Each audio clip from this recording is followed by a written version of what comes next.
Your son got me pregnant. You better pay me $30,000 in alimony. That's what I was told the moment I picked up the restaurant's phone. The voice on the other end belonged to a young woman, who launched into a tirade without even bothering to introduce herself. Her aggressive tone and wild accusations made me think it was just another prank call, the kind you get when you run a popular restaurant in New York City. My name is Melissa Brown, and while I don't want to sound boastful, my restaurant has been featured on national television and in magazines. With that kind of exposure, we're always fully booked, but it also means dealing with a lot of nuisance calls and aggressive sales pitches. I've become pretty sloppy with handling them, assuming they're just more of the same. But when this woman claimed my son had gotten her pregnant, I was caught off guard. I do have a son. The idea that he could have done something like this seemed absurd. Despite thinking it was a prank, the shocking nature of her accusations piqued my curiosity, so I decided to listen, at least for a little while. I had an abortion. What are you going to do about the trauma I've been through? Are you going to pay for the surgery too? She demanded. First of all, may I ask who I'm speaking to? I asked, trying to keep my tone polite despite the bizarre situation. Even with prank calls in the service industry, you have to maintain a certain level of decorum. It wouldn't do to have our conversation recorded and exaggerated online. I'm a customer at your restaurant. Is that seriously the first thing you ask after your son hurt me? Your family has no sense of decency or compassion, she fired back. I find it hard to believe my son would do such a thing, I replied, glancing over at my staff, who were watching me curiously. They could tell this wasn't the usual dinner reservation call. I smiled and waved at them to assure them everything was fine. Your son assaulted me on a dark street, and you recognized him in the dark. Are you sure it was my son? I asked, trying to reason with her. Don't play dumb. I'm absolutely certain it was your son. I've been terrified ever since. I can't even go out alone anymore. What are you going to do about this? She started giving details about the alleged assault, but her story was hard to believe. I think you might be mistaking my son for someone else. But this is a serious accusation. Can we meet in person to discuss it? I suggested, knowing that most prank callers would back down when faced with the prospect of a face-to-face meeting. You want me to meet with a criminal's parent? How dare you suggest that to a victim? She shouted. But I'd like to verify your story in person, I insisted. Are you saying I'm lying? She retorted angrily. That's not what I meant. I replied, though I wanted to tell her she was lying. Instead, I held back and kept my tone neutral. But she continued to berate me, questioning how someone like me could run a business. Why don't we meet and talk about this anyway?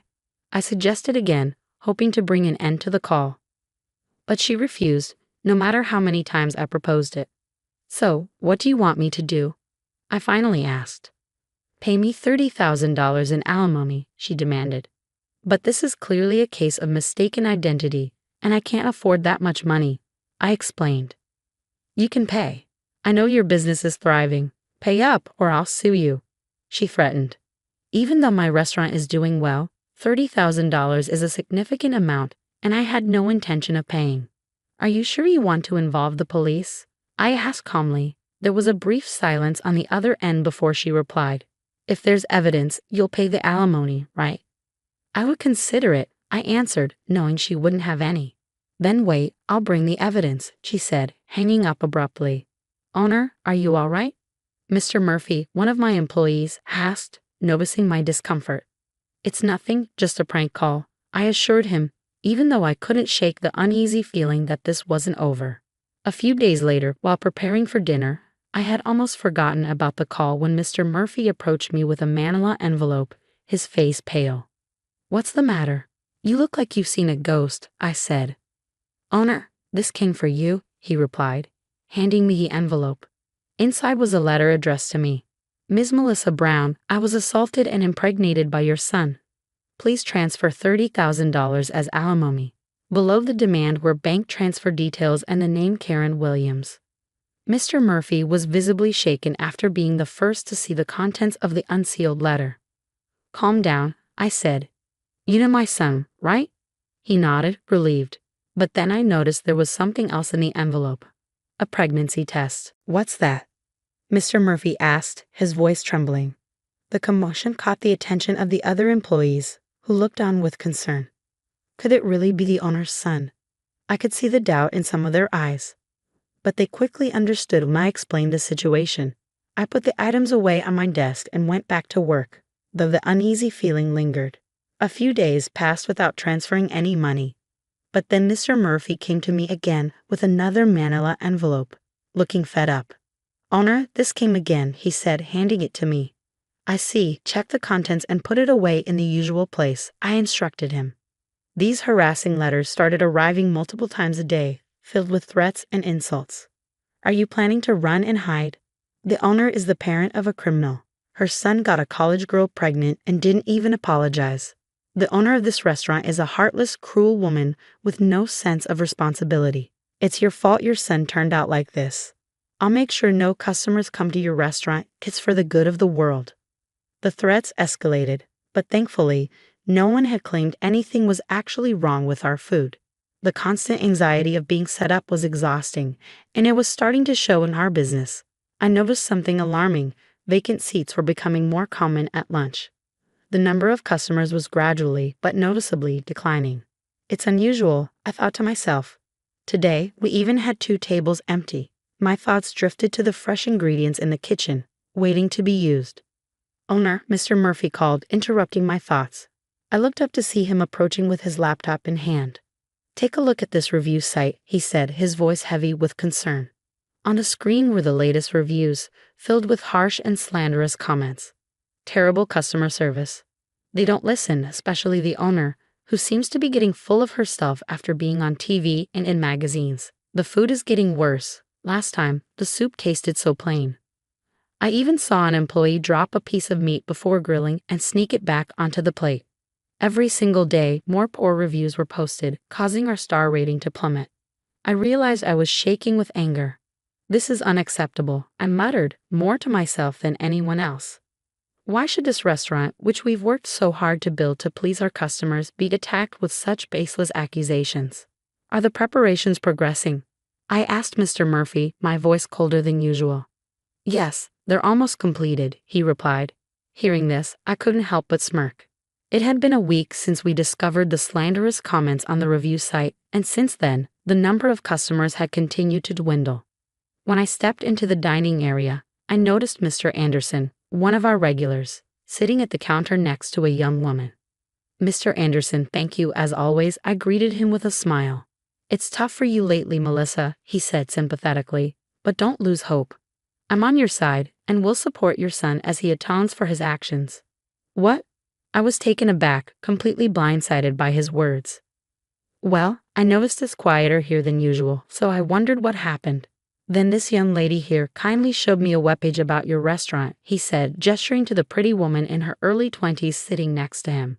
"I really feel for you. I love this place, so I thought I'd come more often to help out in any way I can," she added, smiling sweetly. I recognized her. She'd been frequenting the restaurant recently. "Excuse me, but what's written there is a misunderstanding," I said, trying to keep my voice steady. The regulars were wondering why the place has been so empty lately, so I explained it to them, she said nonchalantly. I could hardly believe what I was hearing. "You've been spreading rumors online, and now you're telling our patrons?" I asked, my voice rising despite my efforts to stay calm. "Wow, that's scary," she said, feigning innocence. "The internet says the owner is a terrible person." I thought it wasn't true, but it seems you really are like the parent of a man who assaulted women. Maybe you should apologize if you think you did something wrong. She twisted away from me as if she expected me to strike her, even though I hadn't moved a muscle. "Miss, that's not a nice way to talk. Louis is probably just tired from everything that's going on," Mr. Anderson said, trying to defend me. But that wasn't the point. I was about to explain that the real issue was far more serious when suddenly her bag slipped from the back of her chair. It must have shifted while she was twisting around.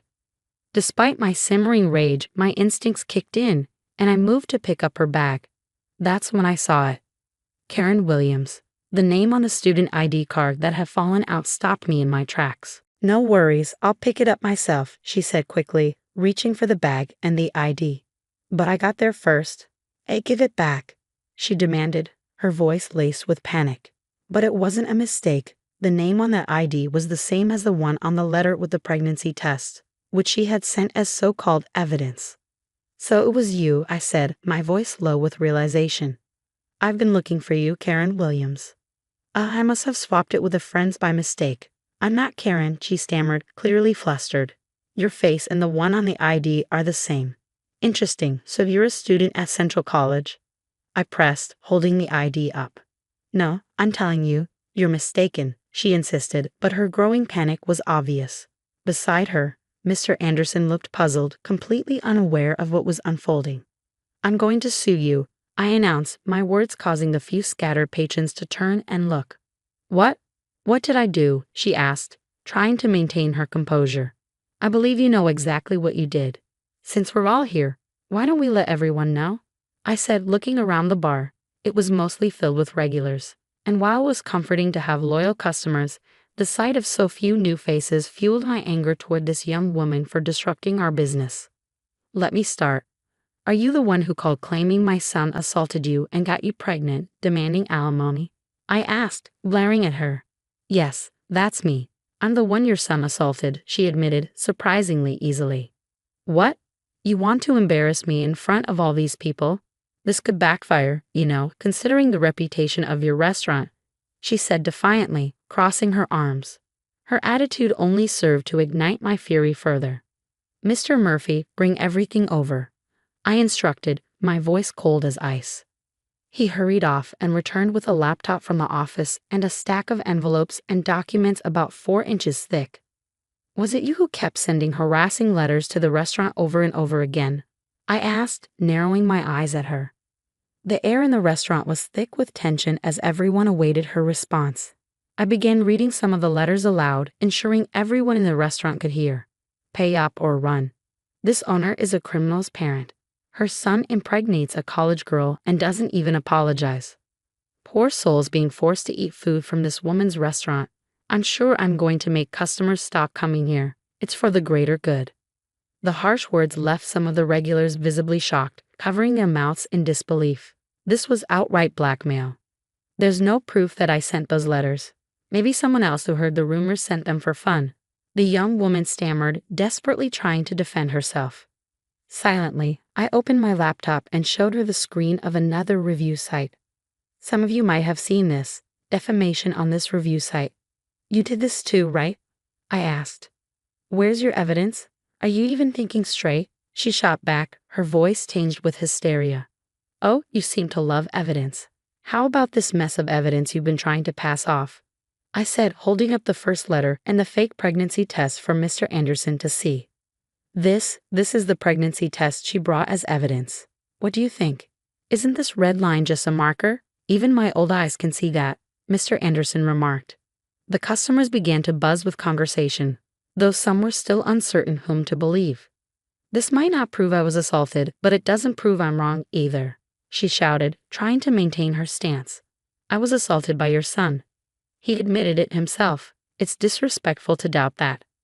As customers whispered in hushed tones, uncertain of the truth, she started to cry, trying to draw sympathy. Since I'm the victim, it must be true, she insisted. Let me prove it then, my son. He's 3 years old, I said, revealing the truth that left her momentarily speechless. What? She gasped, clearly taken aback. My son may be a bit rambunctious and strong for a 3-year-old, but there's no way he could have assaulted you, I continued calmly. No way. And if you have a big son, you live together, right? I even have a picture, she exclaimed, pulling out her smartphone to show a photo of what appeared to be a young man talking to me at the back door of the store. Oh, isn't that Taylor? Mr. Anderson remarked. See? You do have 2 sons, she said, regaining her confidence. You're wrong, I immediately corrected her. This is my niece. Your niece? She asked, her confidence faltering. Yes, and actually, she's a girl. She's quite tomboyish and often mistaken for a boy, even as an adult. She's a college student, and since she boards at my place, I ask her to cook dinner and pick up my son as part of her rent. If you need more evidence, I can bring her here for you to check, I added, watching as the color drained from her face. And by the way, I've already gathered all the evidence about the harassment letters and the posts on the review site. Evidence? No way, she murmured, looking as though she might collapse. I've already consulted with the police and my attorney, I explained. The first piece of evidence, a letter from you with fingerprints that matched those on the harassment letters. All the posts on the review site were confirmed to be from the same person after a disclosure request. With no escape, she sank to the floor, drained of all defiance. You were just saying that it's better to apologize quickly if you've done something wrong, weren't you? I reminded her. She mumbled something, pale and looking down. But I couldn't make out whether it was an apology. I will contact the police about you. I'll inform your parents and your college as well. Be prepared for a lawsuit for emotional distress and damages, I stated firmly. No, please don't do that. I'm still a student. Please, spare me, she begged. You may be a student, but you're an adult over 18 years old. You will take responsibility for your actions, I replied, my voice unwavering. I can't handle that. Please, stop, she whimpered. Subsequently, I filed a criminal complaint against Karen Williams for defamation, business obstruction, and damages to the shop. It turned out she had been living beyond her means, buying brand-name bags and clothes on credit. When she couldn't keep up with the payments, she resorted to these crimes. As a result, she was expelled from her college. The incident even made the news, and now she's the one receiving harassment after her personal information was exposed. Through my lawyer, we managed to have all the slanderous posts on the review site deleted. Unexpectedly, the uproar turned into a positive outcome, clearing up misunderstandings among my regular customers. The number of customers returned to normal. While the incident deterred new customers, almost no regulars left, despite the lies Karen had spread. It was gratifying to know that her false claims weren't taken at face value. Moving forward, I aim to continue running the restaurant with integrity, meeting the trust of my customers,